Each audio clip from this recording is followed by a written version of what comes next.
rotary drilling to 640 foot. And their geologist wanted me to pass along that the geology looks incredible. I just got those in before my computer wanted to have a fit earlier today. We'll be distributing those for review. But that project is moving. There's approximately 95 Joshua trees that are going to have to be relocated as part of that PERC project, but it's progressing nicely. So maybe the when you get the log down to 400, it's above the water table, but to 640, maybe you could try to correlate it with 14, 12. I mean, it's probably, it's not halfway in between, is it? Yeah, we could look at 12 and 14, see if there's any correlation. But it's only to 640. Water level's what, 580? 630. Yeah. It's roughly in between well 12 and 6A and 6B. It's Mojave's opinion that would make an excellent production area. Well, our wells tend to prove that. Yeah. Thank you. Director Huffman, you have anything? No. All right, anything else? That's it? That is it. Okay, and number 5, discussions regarding water system. Okay, few quick updates. We've sold 9 meters as of the end of February. And just as a side note, we sold 95 in 2021. We replaced 26 services last month. We're neck deep in the rehabilitation of pumps and motors at our booster stations.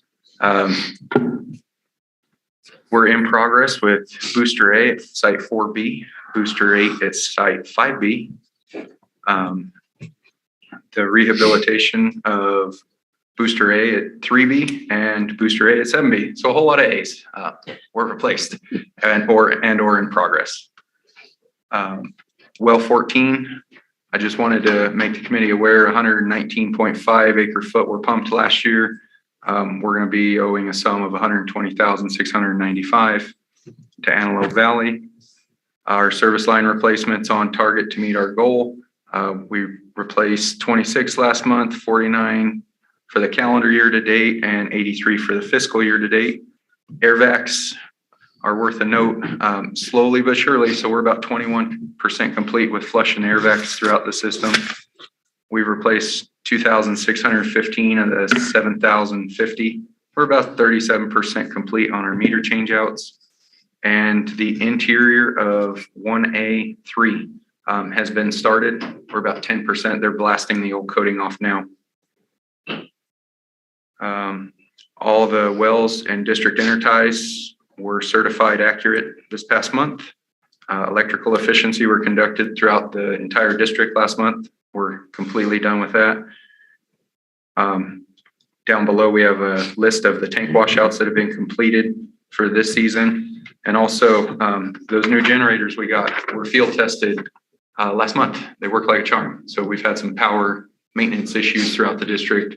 2 of them have been deployed successfully. Switch gear's been tested at every site, so we're pretty much ready for summer. I was just going to say, so we're ready for fire season? We are. Okay. Excellent. Well, that gives us how many generators now as a standby? We field 4. 4, right? 3 plus the one we had? Yeah, so we have one that does about 800 kilowatts, the 3 smaller ones, which can happily power a well and some boosters. So it gives us 4 ready to go. Okay. Well, we'll just keep the wells in order and hope that we don't have a fire that shuts the electricity off. All right. Any questions or comments about system updates? No, thank you. All right. That sounds good. Moving ahead with everything. Number 6 is Smith and Springs update. Nothing super new to report up there other than the site's clean, and we picked up another half gallon a minute at the upper flow. So we're at 3.5 gallons a minute at the upper pipe and 3 gallons a minute at the lower weir. Other than that. Is that about average for this time of year? Yeah, running right in line. Yeah. Okay. Any questions or state regs number 7? The update? Just a brief one. Beginning this year, in accordance with SB 606, we're supposed to be providing an annual water shortage assessment due July of every year. George and I met with MWA yesterday, and they actually have hired a consultant who is going to be looking at doing an assessment for the region as a whole. And they're applying to the state right now to see if we could just have that be our application to the state for that assessment. And they wanted our buy-in yesterday, which, we tentatively gave it based on the state accepting that. That would remove some of the work off of our plate. And also they have more experience in assessing that water shortage. So what does the state mean by water shortage? Well, they have not released the final guidelines, which is frustrating because it's due in July. But they haven't released the final guidelines on, number one, how to report and what kind of criteria that they're going to be looking at. So if we don't run out of water, we're not short. Right. It's very vague right now how they're going to be assessing that. Yeah, I think this probably deals more with some of the northern water companies that rely on reservoirs and things that don't fill up when the rain doesn't fall. But I assume that they'll put out some kind of template that you just plug in your numbers. That's what everyone's hoping. Yes. Yeah, they also anticipate the state to kind of initiate, or the governor to initiate that 20%. Yeah, conservation in a couple of weeks or so. Yeah. Which would mean us probably moving into stage 2 if that's a mandate. They're based on what the consultant was saying. It sounds like it's going to be a mandate from the governor. Not a recommendation, but a mandate. Yes, correct. Mandated with 20% reduction from 2014. They have not given any guidelines or baseline. That's correct. Yeah. That was brought up in our conversation with the consultant. Is what's going to be the base year? Yeah, glad they're on top of it. Yeah. Yes. So then what is this consultant going to do for us? They would be conducting the assessment, and they'd be looking at the basins as a whole, which makes more sense than districts looking individually, really. But again, they have to ask the state if that's going to be something that they allow rather than individual districts reporting. Yeah. Which we believe is a best approach to kind of move forward with this contingency. So both the district and Mojave puts forth a master plan and a 30-year projection and all this stuff. So what is this related to, if that's already been published? Well, that was something that was attached to the appendix in our urban water management plan. It's just coming down to what the state is what those guidelines to see. You don't even know what the state wants to see yet, right? And we're pretty close to knowing what that is. It's going to go in line with what we're already moved forward with as far as the plan. Because they look at the urban water management plan on a 5-year period, and they're wanting to drill down more so that it's a yearly, like making sure that we're in line with that plan on a yearly basis. So, and it goes along with the audit too. It came out with all of that legislature that more was government surrounding intrusion, huh? Yeah. Okay. Sounds fun. Nothing on chromium? Unfortunately, not yet. Not even any discussions? Not yet. No. Because the last I heard that they were questioning whether they would even do anything because of the cost to underserved or underprivileged districts. So. But WIHA put forward their recommendation. 0 to 25 is being considered for the new MCL. 17 numbers, and it looks like a shotgun wound at why those 17 from 0 to 25 were selected for consideration, but 17 proposed new MCLs are being considered by Division of Drinking Water at this time. That's the latest. So out of 25, they chose 17 That numbers. is correct. There's 8 numbers out of 25 that are missing, and they are all over the place. 0 is being considered, which I don't really get because the best available treatment technology, you have breakthrough. So 0 is not feasible, but it was under consideration. They left out it's not random numbers, but it might as well have been. Doesn't seem to be a rhyme or reason why those 17 in particular were considered. No. Okay, so it's still, all right. Great. Nice to know. Wait and see. Anything else? Do you have anything else on state regulations update? No, No. thank you. That's it? All right. Let's move to number 8, review of current projects. Pressure zone 6, there's nothing to report there. We haven't moved forward with the field testing in that zone yet. For the new well number 15, we did move forward with submitting the CEQA document to the state clearinghouse in the last couple of days. We should be bringing that to the board in the month of April for adoption. Yeah, that takes 30 days, right? That's correct. Design is in progress, and we brought in a consultant to help us with the mitigation that was identified in the CEQA document. And it's just administrative sweepy BMPs during the drilling of the well and then the equipping of the well. Our well drillers have been notified and are set to mobilize sometime May, June. What could possibly be environmentally a question of a well being drilled Both and pipeline? both locations, they sit along a wash. They would consider waterways. So there's a buffer zone between the well and the boundary of that waterway that needs to be addressed. So we have Lahontan's involved with this and other state agencies, Fish and Wildlife.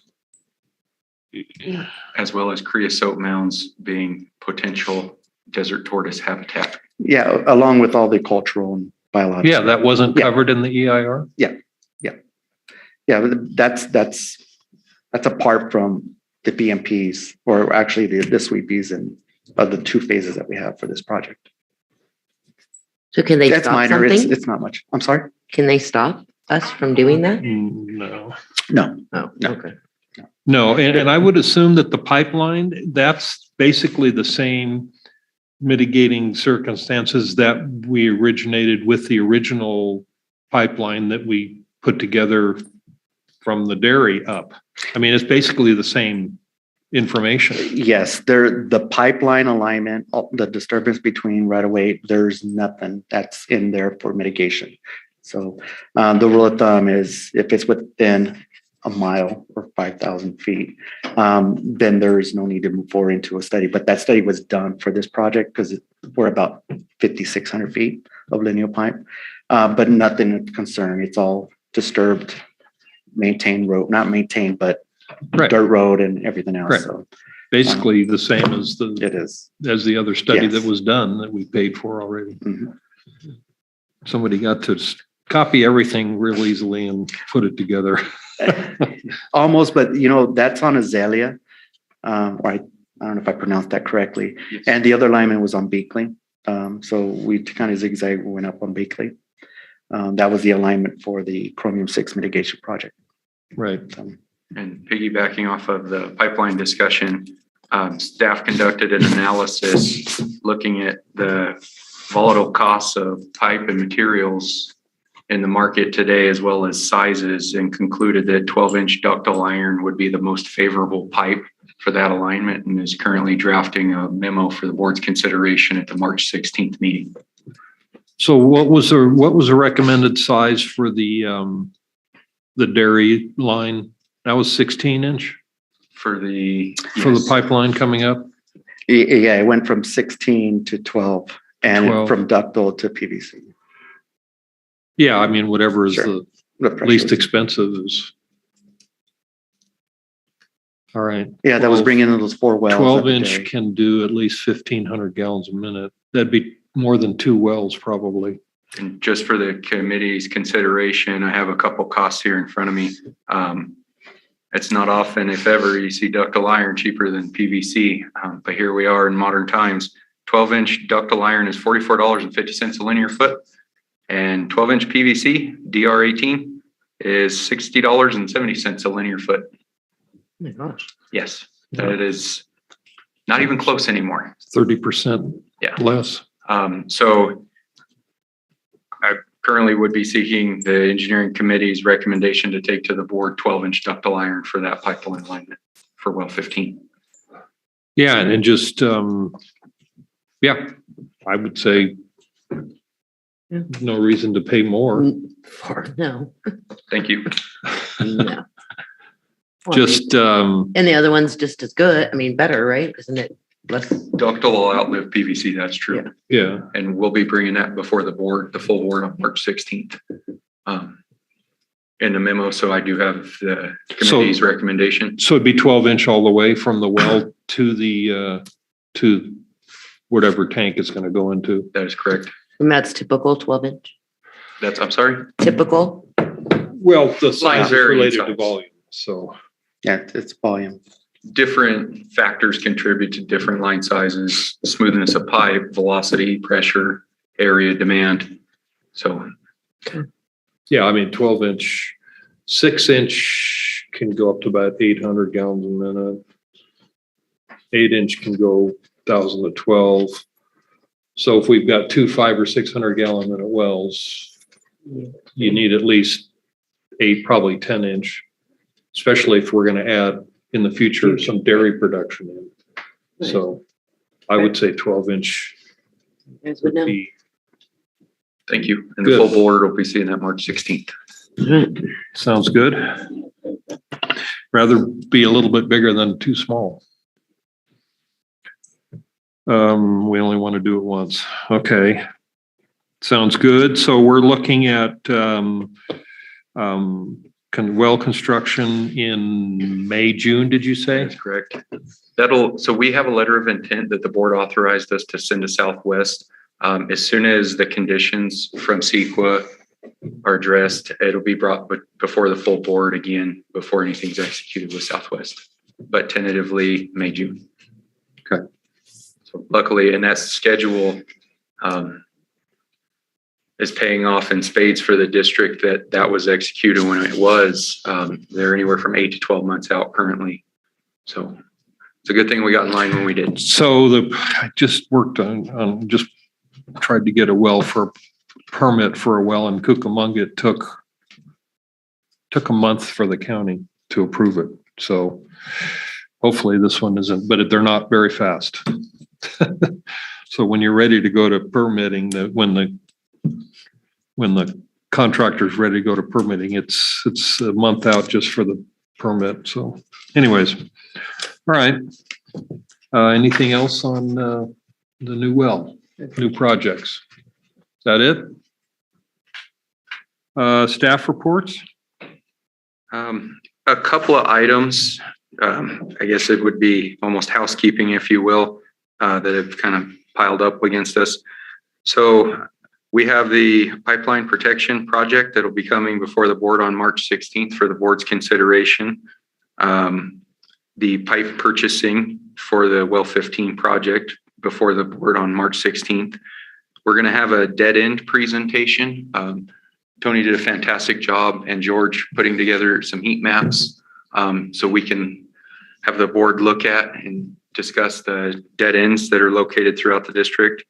And then also the meter presentation and justification that was requested will be before the board on the next meeting for speeding up the meter. Some of the cost savings that is you correct. project. Yep.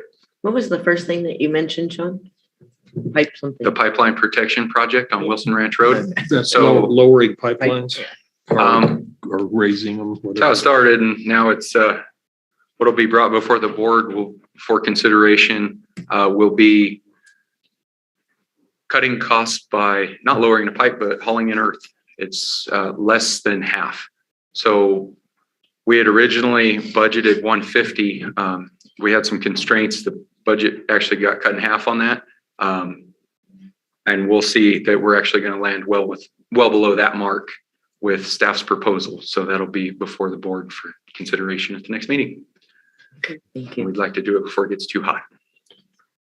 So the district owns a large parcel off of Sheep Creek. And I wonder if there's extra dirt there that could be used for creating maybe a perk pond there, George, how many? which I've talked to you about multiple times. 35? Yeah, we're about 3,200 cubic feet of Uh, for this project. We would be hauling at about 3,200 cubic yards of dirt. And your average swimming pool is about 70. We got a lot of swimming pools today. Big pool. Yeah, that'd make a real nice Yeah, the big hole. perk pond in our property over there. Anyways, And liability. I know I've talked about it 5 times, but. Okay, anything else on staff reports? Review of action items, prior meeting. Don't know, we didn't have any, did we? I don't think so. Current meeting. I just the presentations and things that you're bringing to the board. I would, I don't know whether to do it now. I guess I would like to ask the staff, ask the general manager first, I guess, if he can put some staff time into bringing back to the engineering committee some of the data on the OS day. We received some data last board meeting from Ken on the safe yield and the free production allowance, and they're going to drop the free production allowance down to the whatever the safe yield is. If maybe some type of spreadsheet could be put together by staff on I think there's basically maybe 3 or 4 major water owners in the OSD, the district, and a couple others, the dairy, what their what the free production allowance will be at the safe yield number level, and then how Mojave calculates return flows from the septic systems, and whether they do it for Sheep Creek, and how that compares with Tom Harder's calculations when he looked at the septic systems for the Antelope Valley adjudication. He had some information in that, and make a comparison, find out how much have a total of that everybody can look at of what return flows, what the free production allowance will be at the safe yield, and where the shortfalls are for the district. Jen, correct me if I'm wrong. We have some of that put together. I'm sure you do. With some massaging, we could. It's in different areas. The data is not complicated. And maybe with Mojave has it, we have it. If you could just put it together in a format because the board's going to need it in the future. With Don's approval, I'm sure we can compile something. Ask the general manager if you can spend some time compiling that and bringing it back to the engineering committee. We can review it. Sure.